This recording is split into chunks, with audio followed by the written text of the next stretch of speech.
तो चलिए आज बात करते हैं इंडियन मार्केट की। सब कुछ ठीक ठाक लग रहा है, फिर भी एक अजीब सा डर क्यों है? आज इसी की तह तक जाएंगे।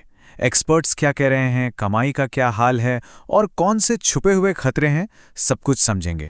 देखिए, मार्केट ने रिकवर तो कर लिया है, प्री कॉन्फ्लिक्ट लेवल पर वापस आ गया है, पर न एक बेचैनी सी है।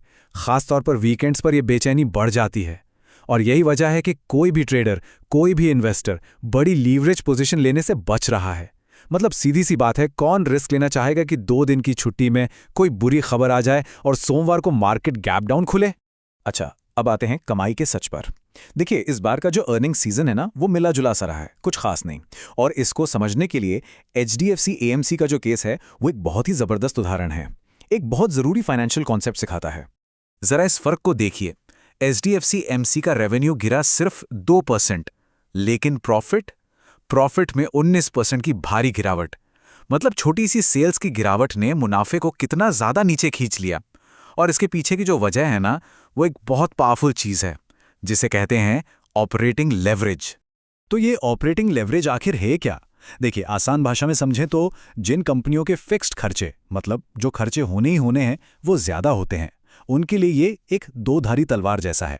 अगर सेल्स थोड़ी सी भी बढ़ी तो प्रॉफिट कई गुना बढ़ जाता है, और वहीं अगर सेल्स थोड़ी सी भी गिरी तो प्रॉफिट बहुत बुरी तरह से पिट जाता है। तो पूरा खेल इसी का है। यही है वो चेन रिएक्शन। आपके फिक्स्ड कॉस्ट ज्यादा हैं तो रेवेन्यू में आया एक छोटा सा बदलाव भी सीधा आपके बॉटम लाइन पर, मतलब आपके मुनाफे पर एक बहुत बड़ा असर डालता है। और ये असर अच्छा भी हो सकता है और बुरा भी। चलिए अब इस ऑपरेटिंग लेवरेज से थोड़ा आगे बढ़ते हैं और मार्केट में चल रही स्पेक्यूलेशन यानी सट्टेबाजी की बात करते हैं। इसको समझने के लिए ना, यूएस मार्केट में हाल ही में हुई एक बड़ी मजेदार कहानी है। सोचिए जरा, 900%। एक कंपनी थी एल्बर्ट नाम की, पहले जूते बनाती थी, फिर अचानक से बिजनेस बदला और AI डेटा सेंटर में आ गई। और नतीजा, एक ही दिन में स्टॉक 900% ऊपर। मतलब लोग 10 साल में पैसा 10 गुना करने का सपना देखते हैं, यहां 10 घंटे के अंदर पैसा 9 गुना हो गया। कमाल है। तो सवाल उठता है, क्या ऐसा कुछ इंडिया में हो सकता है? इसका जवाब है बहुत मुश्किल, लगभग नामुमकिन। क्यों? क्योंकि हमारे यहां हैं सर्किट फिल्टर्स और ऊपर से सेबी की पैनी नजर। ये दोनों चीजें इस तरह की बेतहाशा तेजी या मंदी को रोकती हैं, जबकि अमेरिका में फ्री मार्केट के जो नियम हैं वो इससे काफी अलग हैं। अच्छा, अब जरा आगे की बात करते हैं। एक्सपर्ट्स का एनालिसिस एक बड़े घरेलू खतरे की तरफ इशारा कर रहा है। एक ऐसा खतरा जो हम सबको इम्पैक्ट कर सकता है। और ये खतरा है महंगाई का। एक भविष्यवाणी की जा रही है कि 29 अप्रैल के बाद पेट्रोल और डीजल की कीमतों में 15 से 20 रुपए तक की बढ़ोतरी हो सकती है। क्यों? क्योंकि ऑयल मार्केटिंग कंपनियों की लागत बहुत ज्यादा बढ़ गई है। अब सोचिए, अगर ऐसा हुआ तो क्या होगा? ये एक डोमिनो इफेक्ट शुरू कर देगा।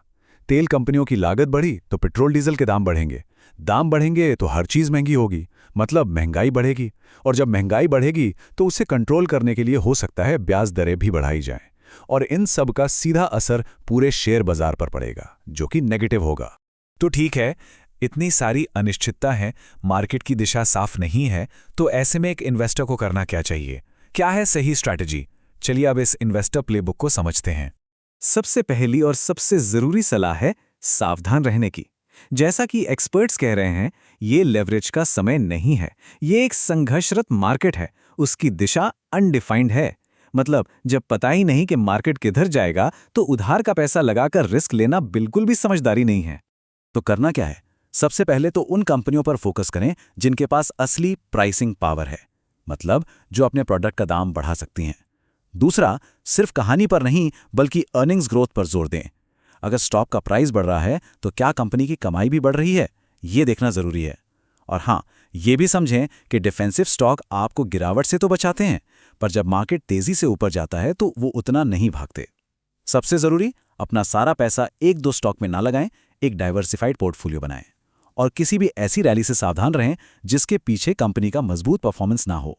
और आखिर में ये सब हमें एक बड़े सवाल पर लाके छोड़ देता है।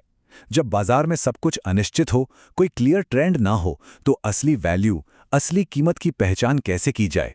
शायद ऐसे ही माहौल में शोर शराबे से दूर हटकर फंडामेंटल्स और असली कमाई पर आधारित वैल्यू को पहचानने की काबिलियत ही एक इन्वेस्टर का सबसे बड़ा हुनर बन जाती है।